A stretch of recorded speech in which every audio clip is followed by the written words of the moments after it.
বঙ্গে ভোটের আবহে ক্রমশই চড়ছে রাজনীতির পারদ। কোথাও প্রার্থীকে প্রচারে বাধা দেওয়ার অভিযোগ উঠছে, তো কোথাও আবার রাজনৈতিক দলগুলির মধ্যে বেঁধে যাচ্ছে সংঘর্ষ। এবার যে ঘটনা আপনাদের জানাবো সেখানেও কার্যত এমনই একটি অভিযোগ। বীরভূমের নানুর বিধানসভার অন্তর্গত সিঙ্গি গ্রামের রাজনৈতিক উত্তেজনা। এক বিজেপি কর্মীকে বেধড়ক মারধরের অভিযোগ উঠেছে তৃণমূল কর্মী সমর্থকদের বিরুদ্ধে।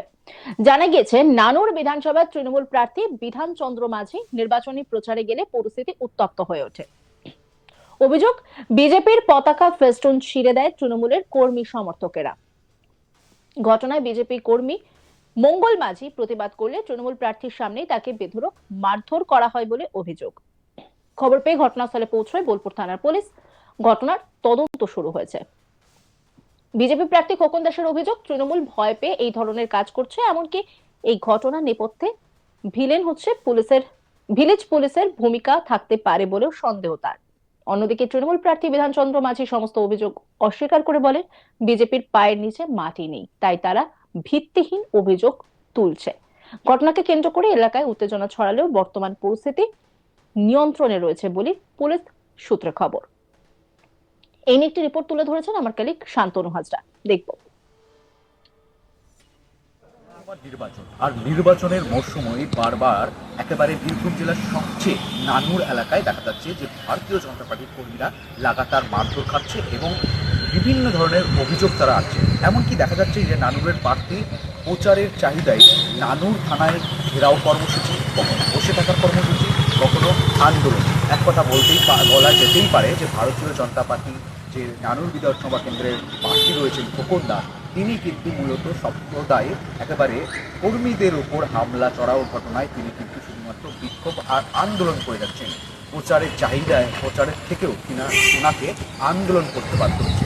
অভিযোগ কি না, অভিযোগ হচ্ছে ভারতীয় জনতা পার্টির তরফে অভিযোগ যে তৃণমূলের যে বিধান চন্দ্র মাঝি, যে তৃণমূল প্রার্থী হয়েছেন নানুর বিধানসভা কেন্দ্র থেকে, ওনার প্রচারের সময় তিনি যখন সিমিগ্রাম বোলপুর এলাকার বোলপুর থানার অন্তর্গত সিমিগ্রাম এবং নানুর থানার অন্তর্গত এই গ্রামটি, নানুর বিধানসভার অন্তর্গত এই গ্রামটি, এই গ্রামে যখন প্রচারে যায় তৃণমূলেরা, তখন কিন্তু একজন বিজেপির পতাকা এবং ফেস্টুন ছিঁড়ে ফেলা হচ্ছিল।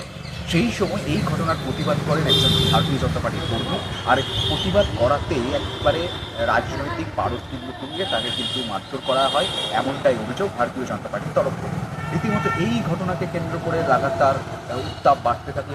রাতভর দিনভর কিন্তু বিজেপি প্রার্থী তিনি থানায় করেন, ঘেরাও কর্মসূচি করেন এবং সাথে সাথে যেই দিন ঘটনাটি ঘটেছে ঠিক যোগী আদিত্যনাথ এই দিন বোলপুরে সভা করছেন, খোকন দাসকে নিয়ে তিনি কিন্তু মঞ্চেও ছিলেন। মঞ্চ থেকে ফেরার আগে এই ঘটনা এবং একই দিনে এই ধরনের যে বিক্ষিপ্ত ঘটনা ঘটছে তাকে কেন্দ্র করে রাজনৈতিক পারদ কিন্তু তুলবে।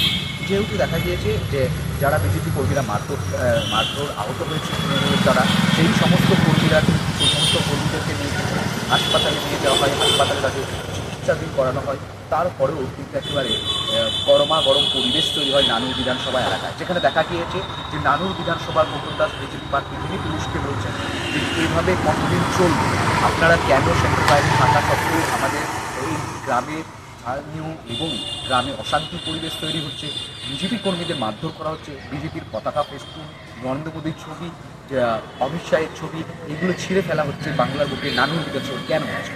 এই নিয়ে কিন্তু তিনি সওয়াল জবাব করেছেন। তার সামনেই হচ্ছেন কর্মীরা একেবারে উত্তেজিত হয়ে হাতে বাঁশ লাঠি নিয়ে কিন্তু তৃণমূলের দিকে তেড়েও যাচ্ছে।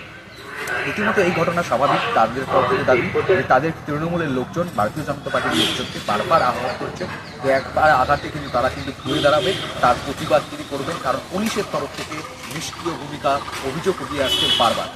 একই সঙ্গে বিজেপির করা অভিযোগ তৃণমূলকে যখন জানতে চাওয়া হচ্ছে, তৃণমূলের তরফ থেকে সমস্ত অভিযোগ অস্বীকার করছে। তৃণমূলের দাবি যে বিজেপির কোনো কর্মী সংগঠন কিচ্ছু নেই, তারা সংবাদের শিরোনামে আসার জন্য এই ধরনের বিক্ষিপ্ত ঘটনাকে সামনে আনছে, আর এই ঘটনাকে কেন্দ্র করে তারা রাজনৈতিক যে উত্তাপ সেই সৃষ্টি করছে। তবে 2026-এর নির্বাচনে পরাস্ত হবে তৃণমূল একেবারে জয়যুক্ত হবে, বিজেপি পরাস্ত হবে। উল্লেখ্য, আর কয়েকদিন পরে রাজ্যে প্রথম দফার নির্বাচন, আর সেই নির্বাচনের আগে জোর কদমে চলছে প্রচার। কোথাও কোথাও বিজেপি প্রার্থীদের প্রচারে বাধা দেওয়ার অভিযোগও উঠছে। এবার সেই তালিকায় আরো এক সংযোজন। দক্ষিণ চব্বিশ পরগনার বাসন্তী বিধানসভার বিজেপি প্রার্থী বিকাশ সর্দারের প্রচারে বাধা দেওয়ার অভিযোগ উঠল তৃণমূল কংগ্রেসের বিরুদ্ধে। বাসন্তীর আমঝাড়া পোল এলাকার ঘটনা। জানা গিয়েছে, বিজেপির প্রার্থীর সমর্থনে ওই এলাকায় দলীয় পতাকা লাগাচ্ছিলেন বিজেপি কর্মীরা। অভিযোগ, সেই সময় তৃণমূল আশ্রিত দুষ্কৃতীরা বিজেপির উপরে হামলা চালায়। খবর পেয়ে দ্রুত ঘটনাস্থলে পৌঁছন বিজেপি প্রার্থী বিকাশ সর্দার। তার অভিযোগ, বাসন্তীর তৃণমূল নেতা নূর ইলাহি গাজী ওরফে রাজা গাজীর নেতৃত্বে এই হামলা চালানো হয়েছে। শুধু তাই নয়, রাজা গাজীর নেতৃত্বে গোটা বাসন্তী বিধানসভা জুড়ে এই ধরনের সন্ত্রাস চালানো হচ্ছে বলে অভিযোগ। রাজা গাজীকে গ্রেপ্তারের দাবি জানিয়েছেন বিকাশ।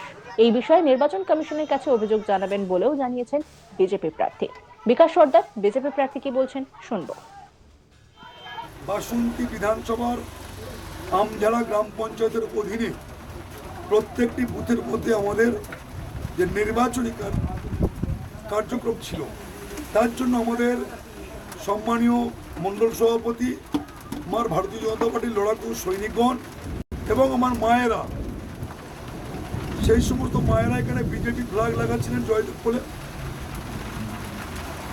ঠিক সেই সময় কাঁঠালবাড়িয়া গ্রাম পঞ্চায়েত অধীনে নূর ইলাই গাজী, রাজা গাজীর নেতৃত্বে কয়েক দল দুষ্কৃতী আর এই ফ্ল্যাগ না লাগাতে পারে তার জন্য হামলা চালায়।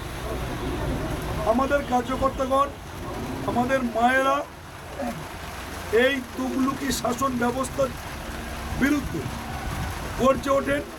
তারা তাদের সাথে তাদের এই